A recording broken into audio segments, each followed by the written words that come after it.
We are here for the season 5 of Ikamra Sports Literary Festival, and it is an absolute delight to see all of you present here. I'd like to thank our speakers, our moderators once again, and especially our audience. I'm sure it's going to be a very, very enlightening day for all of us. We'll be shortly having on the stage Dav Whatmore and Sreeduth S Pillai in conversation.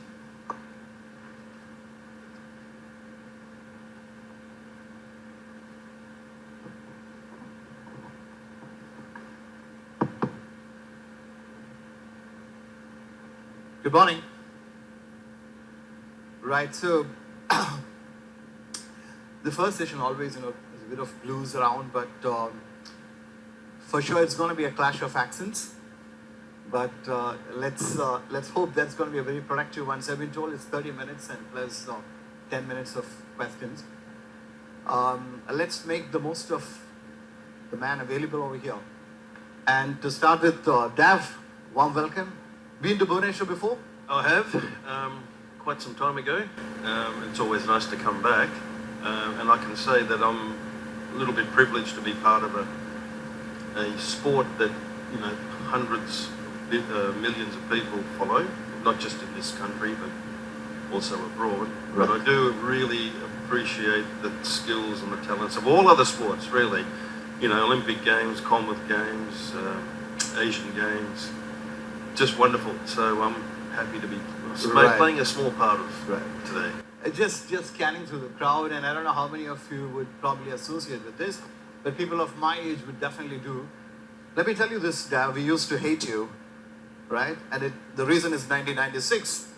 You guys broke our hearts twice, once in Delhi and once in Kolkata. But that can wait. Let's start with what happened barely a month ago, 19th November.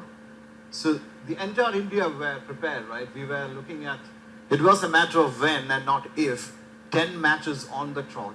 We were a juggernaut and seemingly invincible, but Australians again became the world champion 6 times. So now you were a part of the media during the World Cup as an analyst, as an expert. What I want to start with is your feelers before the World Cup, or before the final to be precise, and once the final started, and once it's over. And not Dav, the television presenter or the expert, Dav, the coach. What exactly were your feelings watching that final between India and Australia? Okay, I'm sure that everyone here would agree with me that India was clearly the best team in the competition. Clearly. There was no question about that. I'm not saying that to be nice, but that's a fact. And sadly, it didn't happen. Lots of things have come into my mind as a coach. And I'm really sad for all these people. I'm sad for myself because I went out on a limb also and predicted that India will lift the cup for the 3rd time and it'll be an early finish. How wrong was I? Like lots of other people. And there were reasons for these things that happened. And I just wonder, people out there, some really good scribes with cricket, would ask a question or two about, the very first game that India played in the World Cup. The first game, Australia, and they played the last game against Australia. And it was very similar conditions on the surface. Can we ask, why was Australia playing India in Chennai? Why weren't they playing Afghanistan in Chennai? Why did India play Afghanistan in Delhi on a flat pitch? I don't know. I'll leave that up to you. But clearly to me, there were a lot of similarities between the surface that we saw in Chennai and the surface we saw in a World Cup final in Ahmedabad. So it was a difficult situation. India clearly was the best team. And if you look at the very first 5 games, they batted first. And the second 5 games, they batted second. And so when you bat second, you only chase the score that the opposition has made. So there weren't too many big ones. I think the highest was, I've got here, 273, 274 against New Zealand. Afghanistan also scored at 270, but India got it easily. Right? So the last 5 games, including that semi-final, they were averaging something like, 30 plus boundary fours in their batting. And they were averaging sixes, 15 sixes a game. Too good. They're just blasting opposition teams. Except for the final, where they only scored 13 boundaries, 3 sixes in the final. Wind the clock back to the first game against Chennai. 14 fours and 2 sixes. Okay, they were chasing 200, weren't they? 199. Right. Yeah. But the point is, do you understand what I'm saying? It was all relative to the surface that you play on. And that team was so talented and could easily have accounted for the Australian team, except for the difficulty of that pitch when you lost the toss. Yeah, that's what a coach does. He counts a number of 4s and 6s in a certain period, which we don't normally. But if you are the coach of Indian cricket team at that point, what would you have done differently? Of course, we attribute the loss in the final to the pitch, the black soil that was used, and maybe a lot of people say the law of average had to catch up because it's too good to be true to win 11 matches on the trot. But my perspective is a little different, Dav, here. If you look at Australia as a team, as a world champion, cast your mind back to 99, 2003 and 2007. They won in different conditions and they won from different situations as well. They had to win 6 or 7 matches on the trot in 99. They were almost down and out. In 2003, they were tested only by Sri Lanka to some degree. And 2007, they steamrolled everybody. So, yeah. So, a champion side would want to come back from difficult situations. 240 was not a big score, but it was a defendable score. And the classic example is 213 runs, which Australia managed to defend against South Africa in the 99 semi-final. And you had a magician called Shane Warne. So what do you think India could have done differently from wearing the coach's hat? This is in the final this year, right? Yeah. In 2023. Look, Virat Kohli was batting really well, along with his partner. And you couldn't really blame them at the time because the way they were batting for 50 overs. So a lot of people were saying, they could have been a little bit quicker. They could have, taken a little chance here and there. But I felt they were doing the right thing. And it wasn't their fault that they got out. Virat Kohli got out to a very unusual ball that stopped a little bit and bounced and didn't come on to the bat. And sadly, when you lose your wicket, after spending some time there, then you're reducing what's left of the game for others to come on a difficult surface. So they were actually batting for 50 overs. And when that happens and you lose a wicket or two, then that prompts, people and experts to say, well, they should have done this differently and they should have done that differently. With the benefit of hindsight, it's an easy game, right? But to me, I totally understand what was going on in their minds, and I agree with it. It's because the difficulty of that surface prevented the other boys coming in to be able to give a total that will really require, to win a World Cup final. Right. So, Australia, you know what you're going to get against Australia. They're always going to compete, and they do it without any fear at all. Yeah. There's a school of thought which believes that a great coach would always bring in a surprise in the final. So probably a change in the playing 11. A lot of people say Ashwin should have played probably at the expense of Surya Kumar Yadav or even Jadeja. Do you buy into that? Not really, no. I think Ashwin was a little stiff after playing in the first game. He did very well. It didn't play another round, and they did so very well in the remaining games.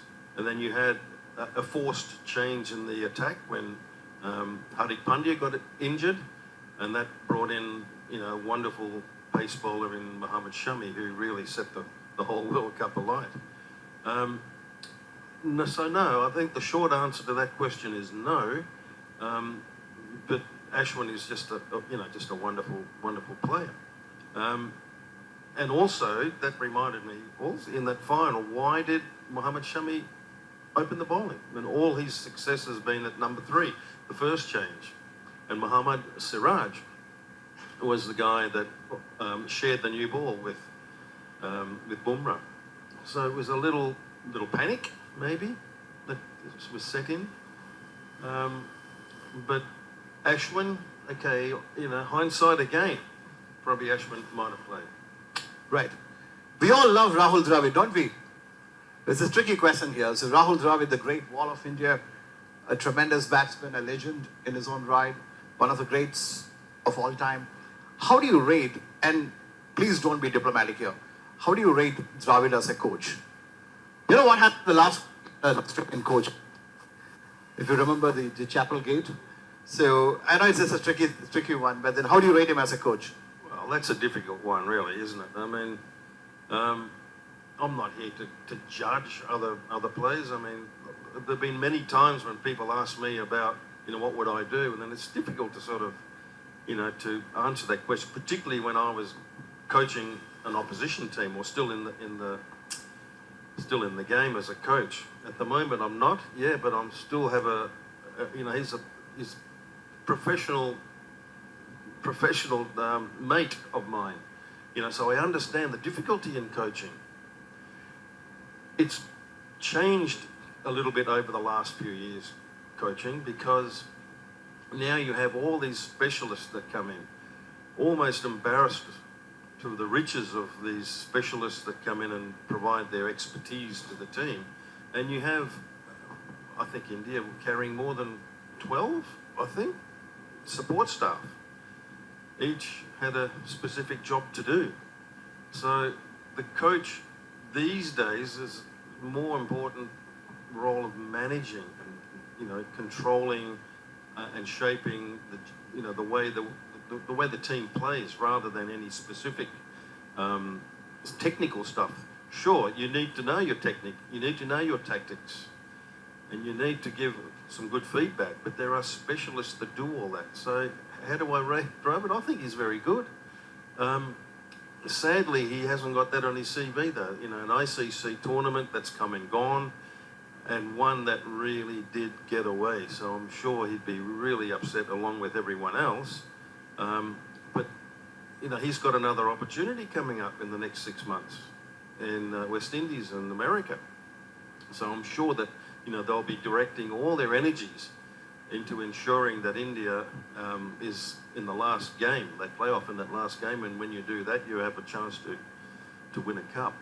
So I'm trying to go a little deeper into the personality trait, and all of us come with a certain personality, right?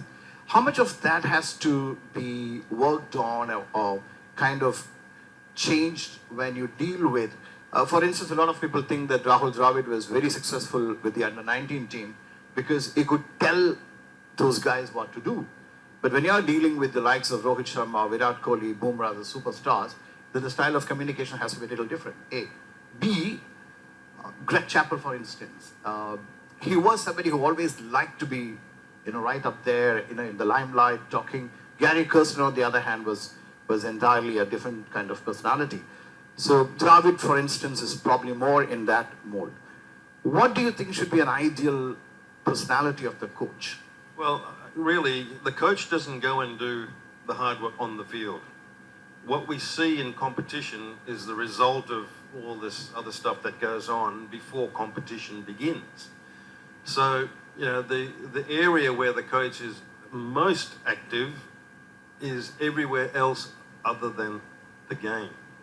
Once the game starts, then it's up to the players. And I've always had this philosophy, always, and I'm sure every coach will agree with this, regardless of what sport, the players make the coach, not the other way around. It's the players that have to go and do all the hard work, and that reflects on the ability of the coach. So what does he do? Well, I've had, in my time over the years, some match winners also. Muralidharan, Jayasuriya, Aravinda. What do I do as a coach with them? I can't say, hey, Aravinda, come on, you got to, bend the knee more and transfer the weight, make sure that bat hits with the full face of the bat. I only played 7 test matches. I'm not going to tell him, how to play different shots. I can give some feedback. That's different. But so how do I react and motivate these guys? Muralidharan, another one. I just say to them, just do your best. Just go out there and try hard. That's all I say.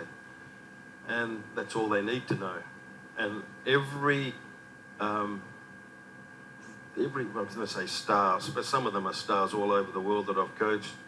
My question to them is, how can I make a difference to you? And invariably, the answer would be very similar. And they say, Coach, just give me confidence. Give me confidence.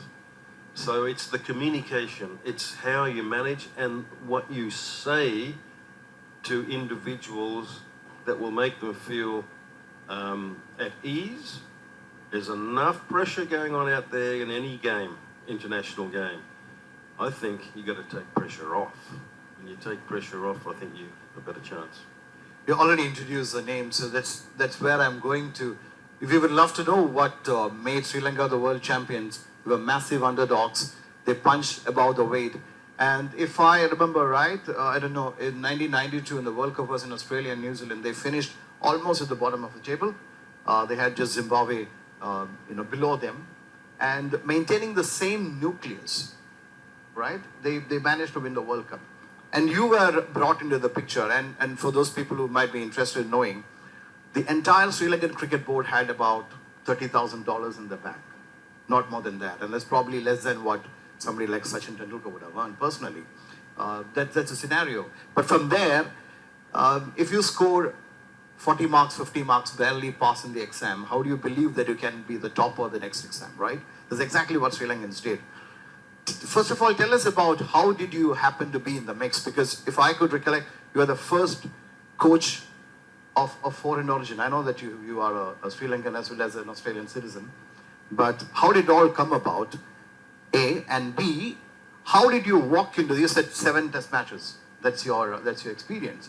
How did you walk into a room with Arjuna Ranatunga, Aravind De Silva, and get their respect to start with? Yeah, good question. I have to be honest and say that I was lucky that they did accept me and gave me a chance right at the beginning. They didn't make it too hard for me. But lots of things came flooding into my mind as you were just talking. How did I become coach of an international team? That was the very first time I was coach of any team, apart from my club cricket in Melbourne, of course. But I was very fortunate that an opportunity came along, and there was a long story. But every country, every full member country have their representatives all over the world, and that's how it happened. We had a guy who was a doctor, and he was contacted by the Sri Lankan cricket.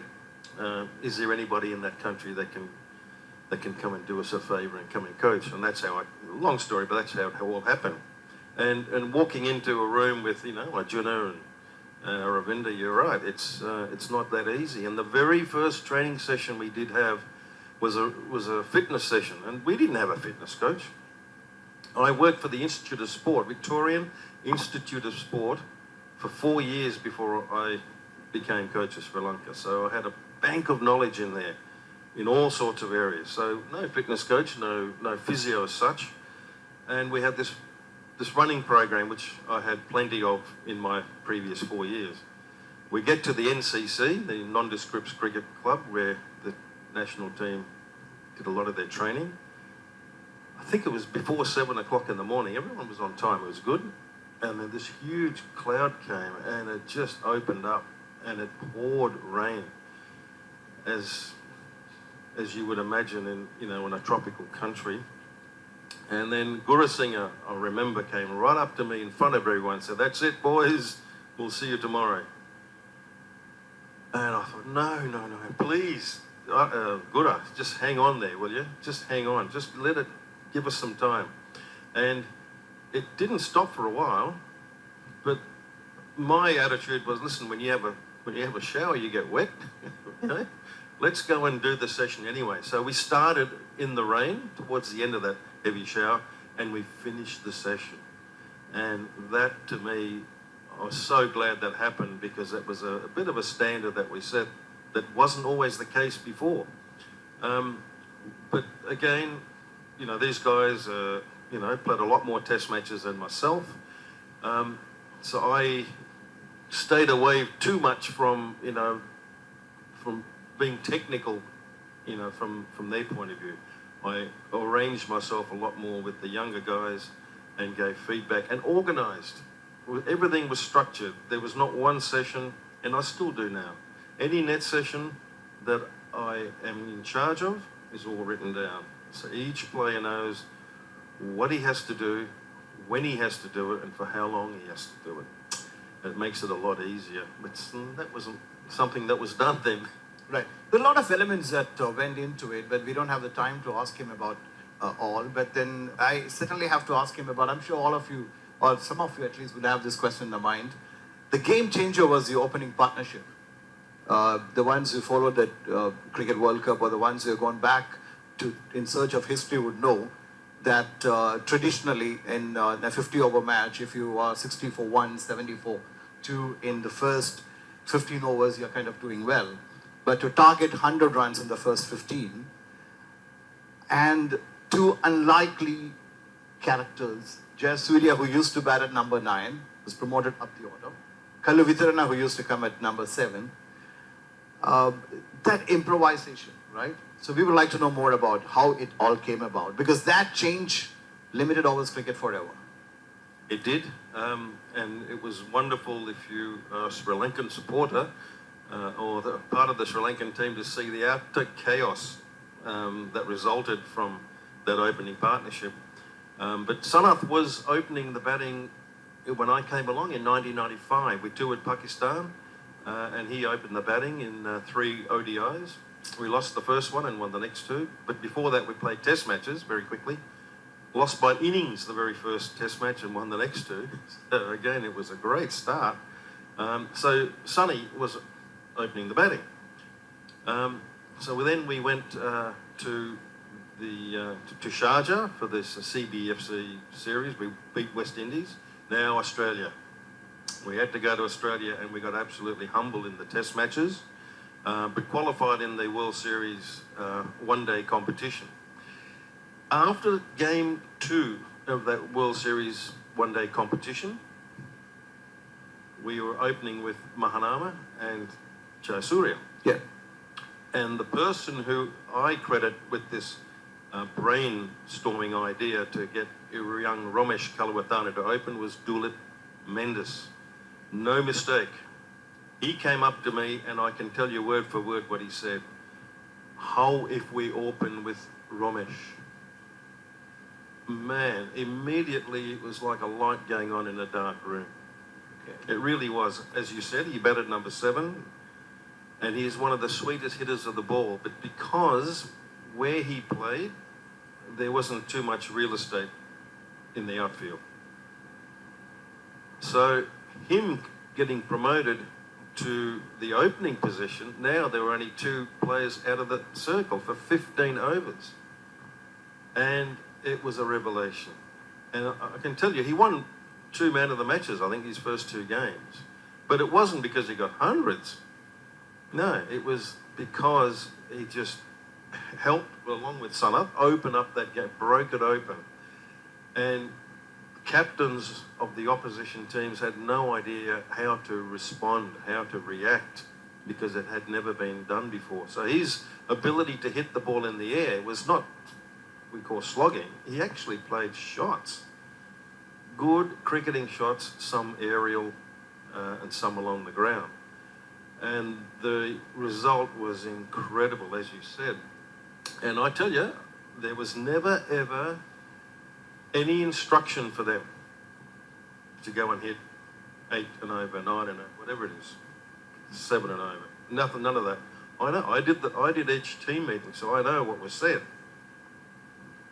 My way of telling them go ahead and hit was that we will always remember we could be 2 wickets for no runs, the way we play. But don't worry. When you look over your shoulder, number 3, Gurasinghe, number 4, De Silva, number 5, Ranatunga, number 6, Tilakaratne, number 7, Mahanama. All capable of getting hundreds. So don't worry, lads. Just go out there and enjoy it. That was my way of saying go for it, you know. So it was never specific instruction to go ahead and give us, you know, 8 and over or something like that. That never was said. Right. A couple of things that I got to ask you before we have questions from the audience. You had that semi-final in the Eden Gardens 27 years since. It still hurt somewhere deep down. I was a school kid and indeed for a few days after that. And we hated all of you. And that's one part of it. But we soon kind of overcame that for the next couple of days because somehow we didn't want Australia to win in the final. So we lost to Australia recently. So as somebody who knows a thing or two about how to beat Australia in the final, you were there in Lahore, right? At the Gaddafi Stadium in Lahore, walking in to play the final. So what was the team meeting like? And some of these guys would have never imagined, even at the start of the World Cup, to be in the final. And there you are against a side which had Taylor, Ponting, Mark Waugh, Shane Warne, Glenn McGrath. So what exactly happened a day or two before the final? And what is the team talk all about? Yeah, that's a fair question. And there'll be a lot of people out there, not just here, that would be wondering similar things. What's said and what do you do? I hate to throw cold water over this, but again, in my opinion, in any of these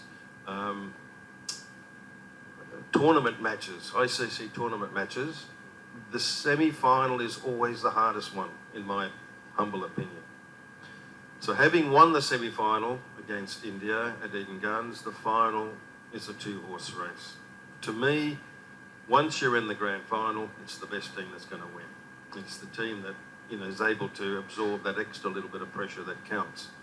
So I don't know if I'm beating this drum too much or not, but it's the taking pressure off. You're supposed to. That's what you're here for. Yeah. We're taking pressure off. All the, you know, this information on opposition players, not a lot of it was done then. You know, when I went to Sri Lanka in '95, I asked them for all their VHS tapes, and they didn't have too many. And what I did was pore over for hours and hours and hours just to get a few minutes on each team as a team meeting. That, again, hasn't been done before. So there wasn't a lot of, you know, analytics to go by when you, in '96. So it wasn't a thing that everyone thinks, oh, it's a World Cup final, they've got to, you know, you've got to do this. And I'm sure they'll be doing all sorts of things to get yourself ready. Not so, you know. I like very much meetings to be very short. And if you ask any player, they'll agree with you. They hate meetings, you know. So we keep it short, we keep it concise, and definitely, you know, the captain has a say. Arjuna, a very strong character, but a lot more democratic than what you would imagine, but very strong on the field. And, you know, he would speak after I spoke, and basically let it go like that. We did discuss opposition, but not for that long. These days, it's all done on your mobile phone. Little packages are sent on the group to the bowlers to look at the opposition batsmen, and the batsmen get a little package to look at the opposition bowlers. And if there's a requirement for anyone to get a greater understanding, then they have time to do that. So my understanding is that keep these team meetings as short as possible and you'll be a winner. So, that's how I approached it. And really, that's not just why you win it, right? Yeah. You win the World Cup because a number of things. You just got to have that inner confidence. I just knew we're going to win. It's hard to put into words. Players need to trust their ability. They need to trust their teammates. They need to trust their instincts and never ever play with fear. Tick those boxes. I think you've got a really good, basis to win, at least become competitive and win games. And that's what happened in the final. It was just an unwritten thing. It was not unsaid, just a feeling that me anyway. I knew. I just knew we're gonna do it. And the conditions helped as well, I have to say. Right. And must have been quite a reception that you got back in Melbourne when you flew back to Melbourne after that. No, but when you beat Australia and went back to Melbourne. Oh no, yeah, there was a few journos who were interested, but they were pretty upset as well. So there wasn't too much of that. But Colombo's where it all happened. There was a lot of people happy. They're not as emotional as we are. Probably they use a bit of sandpaper in between. Anyway, one final question from my end. The topic of Muthaiya Muralidharan. So we all go through hardships in life, and some of those things could be career-threatening, where you see darkness, there's no light at the end of the tunnel. And what he went through, no youngster should go through in any profession in life whatsoever, and that too in a foreign land. So what was your role, and what did the team management do to ensure that that talent ended up where he ended up, 800 test wickets? It wouldn't have happened. It could have been so easily nipped in the bud. So could you say something about what exactly transpired? I reckon that was a bit of a setup, to be honest with you. There was a lot of so-called experts that were convinced that Murali was, had an illegal action. And we were tipped off a little bit of this before we toured Australia. We got a little bit of information from ICC, official, that there's some concerns and we should look at it. And I did. I filmed as best I could with my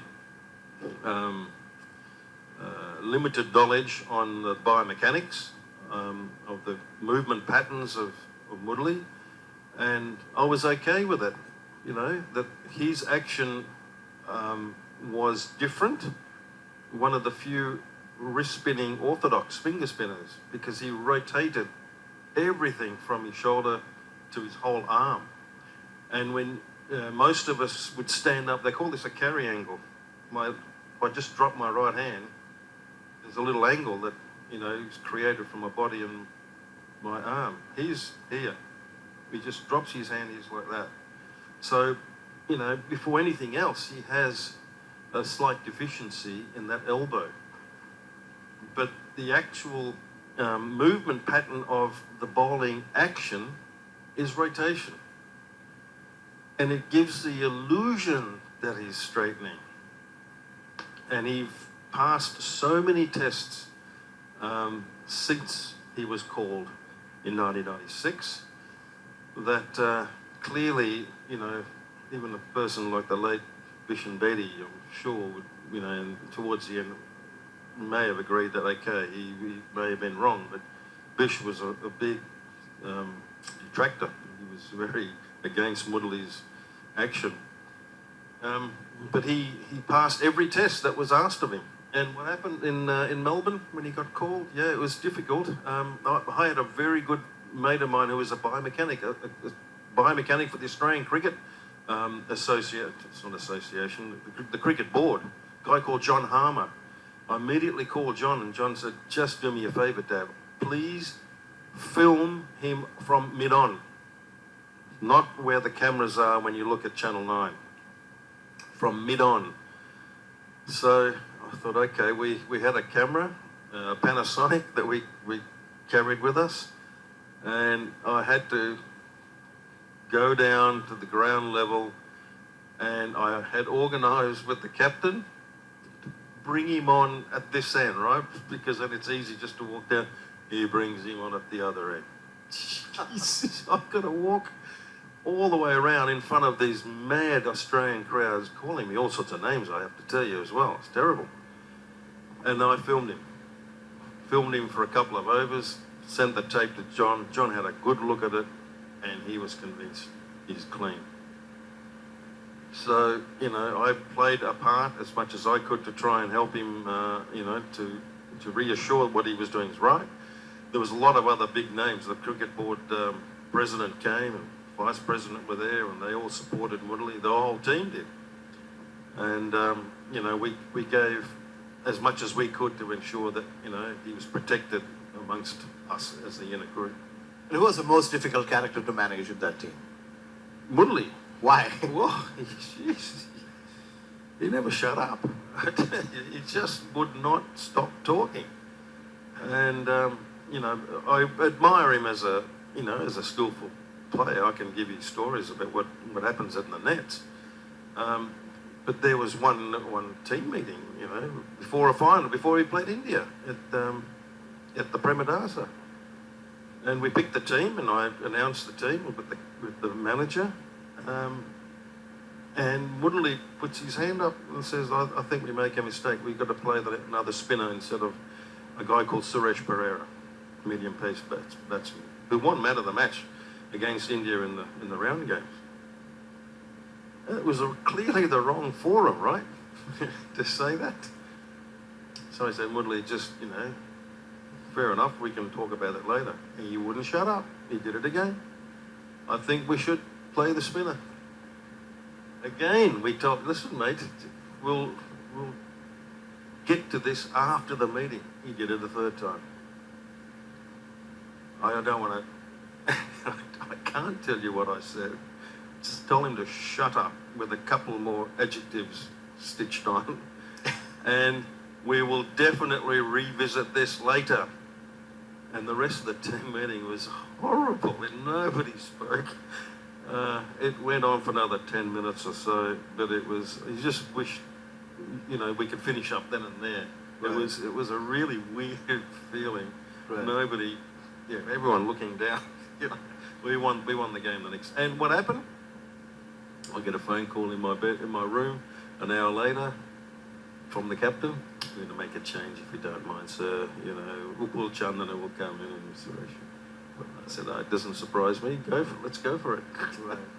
And thanks for giving us insight that Ranatunga was more democratic than, you know, he appeared, because he's a big daddy walking around. And fitness, of course, was defined in a very different way back then. If you remember Ranatunga, never looked like a sportsman, right?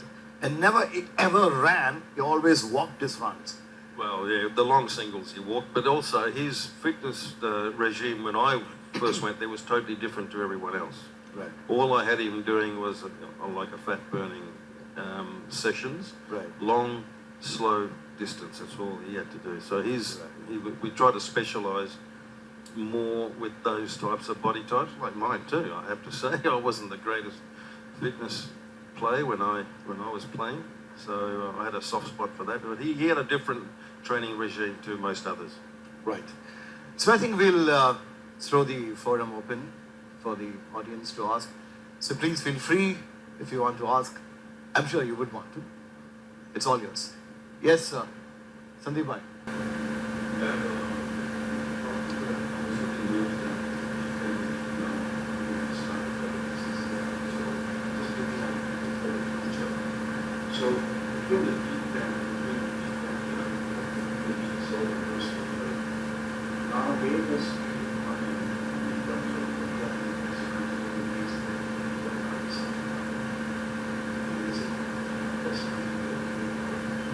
I think so.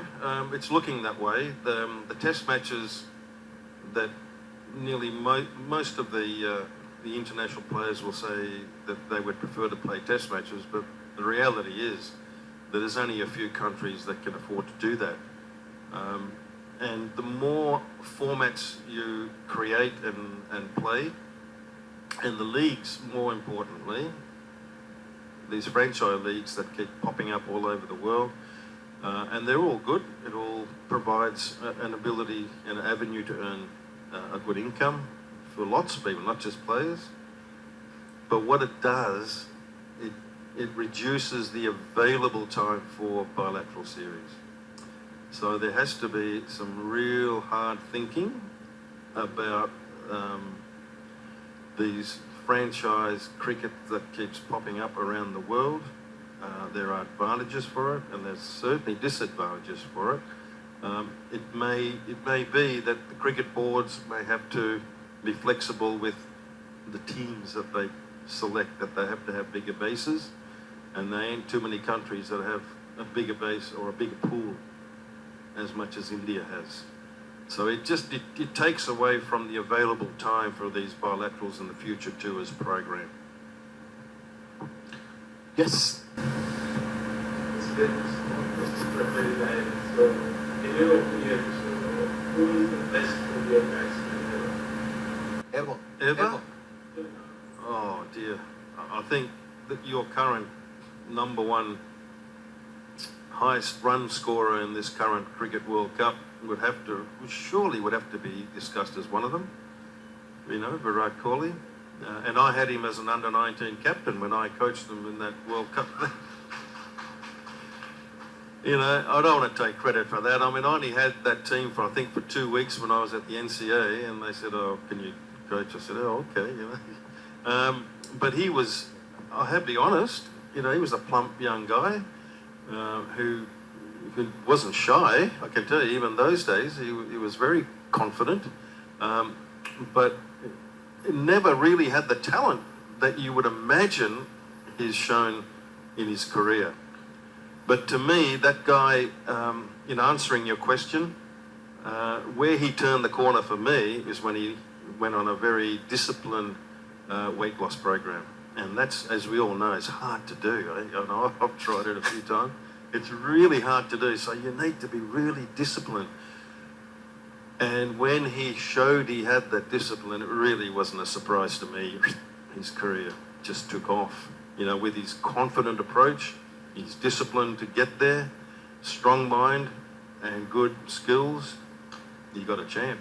So it's not easy to beat a guy like Sachin Tendulkar, but he has. So look, I just think the answer to your question is Virat Kohli. A number of other good players around, but you know, when you've got a record like his, difficult to go past him. I'll steal a few seconds. Where would Viv Richards come in the list? Yeah, Viv, another one. He was one that I had in mind, you know. Sachin, Viv, Lara. Those players are incredible. You didn't mention match winners. Tendulkar. Tendulkar as well. Sachin Tendulkar. Right. He's the one that Virat Kohli beat in that ODI centuries. So all those players are just, you know, how do you differentiate? But if I had to, I think everyone would agree, surely Virat Kohli's your man, eh? So we're all happy hearing that. So anybody else with any other questions there? Yes, sir. Hello. That was back in time.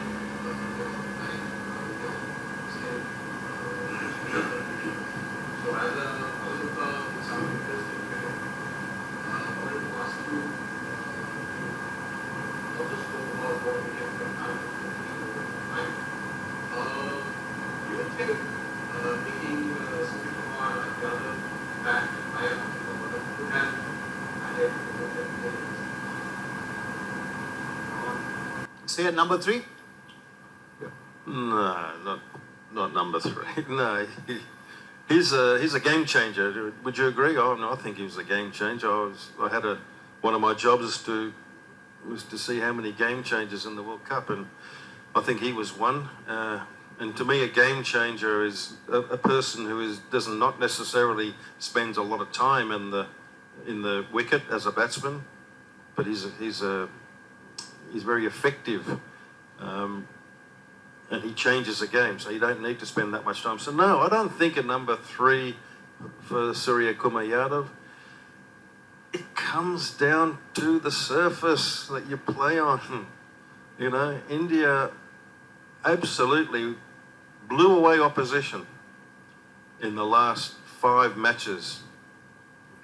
So they had the conditions to do it when they batted first. The first 5, they batted second.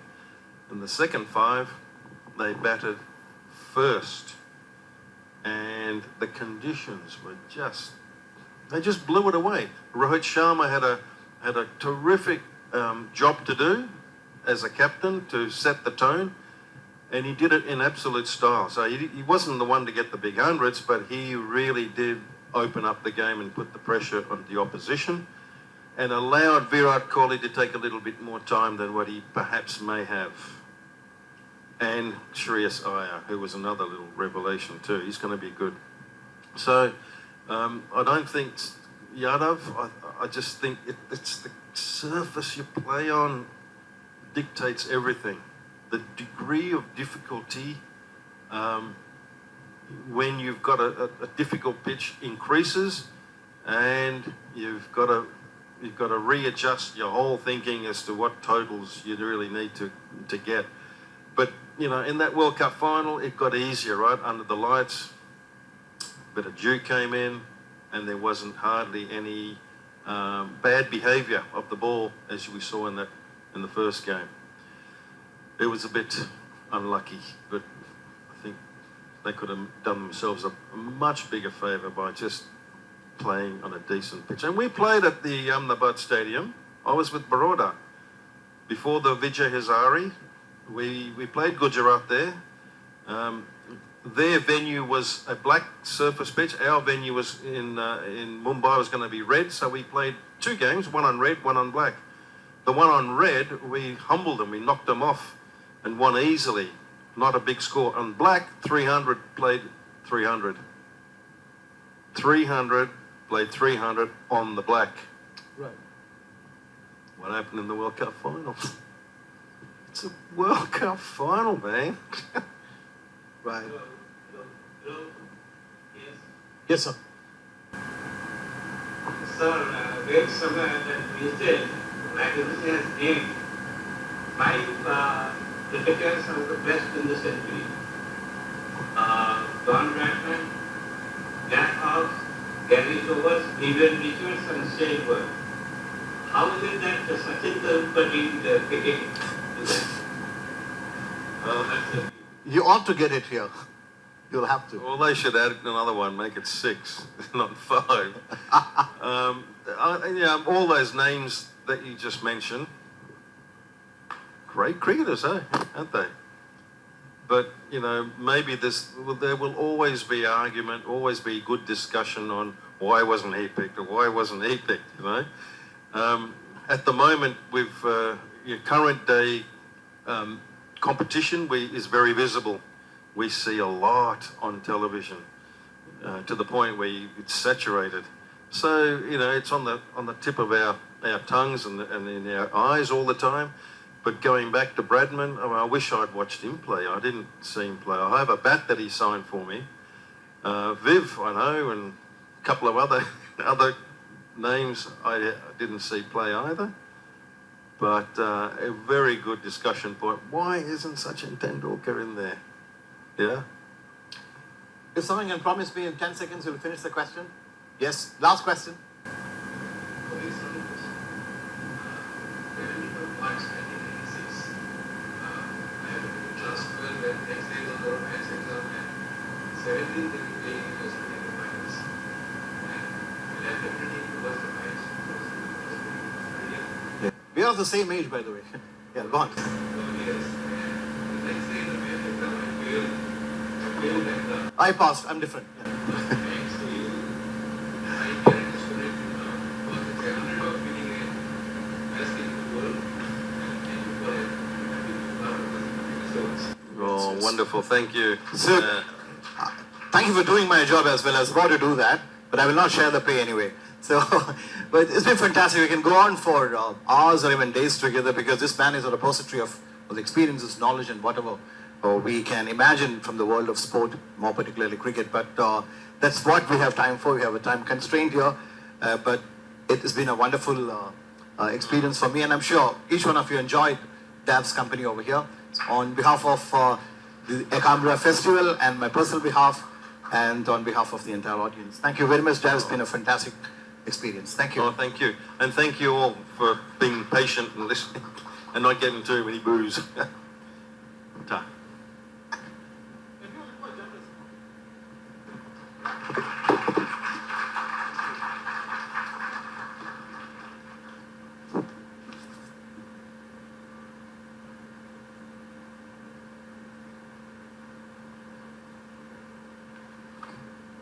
Sure.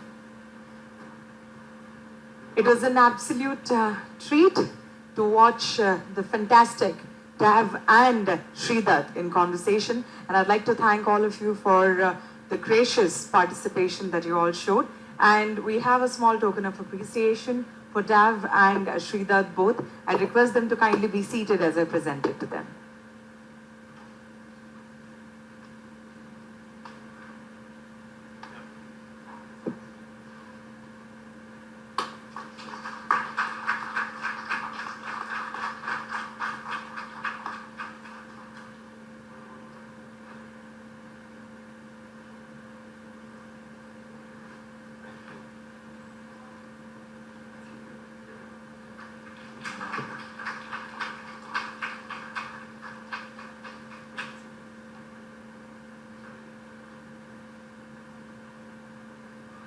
With this, once again, I'd like to thank Dav and Sreeduth. Thank you so much for such a wonderful session. It was an absolute treat watching you both in conversation.